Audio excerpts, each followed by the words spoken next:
રક્ષાબંધનના તહેવારની ઉજવણી ગુજરાત રાજ્યની તમામ જેલોમાં કરવામાં આવતી હોય છે.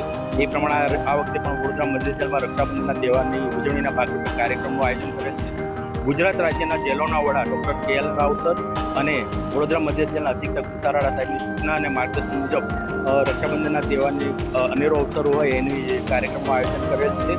ખાસ કરીને આપણે જાણીએ છીએ કે રક્ષાબંધનના તહેવારના દિવસે રાખડી બાંધ્યા બાદ ભાઈ પોતાની બહેનને કંઈ ભેટ સોગાદ આપતા હોય તો અમારા ગુજરાત રાજ્યના જેલોના વડા ડૉક્ટર કે.એલ. રાવ સાહેબની એક સુંદર આયોજન મુજબ અને સૂચના મુજબ વડોદરા મધ્ય ખાતે બંદીવાન ભાઈઓ પોતાની બહેનોને ભેટ આપી શકે તે માટે તુલસીના છોડનું અમે વ્યવસ્થા કરી છે.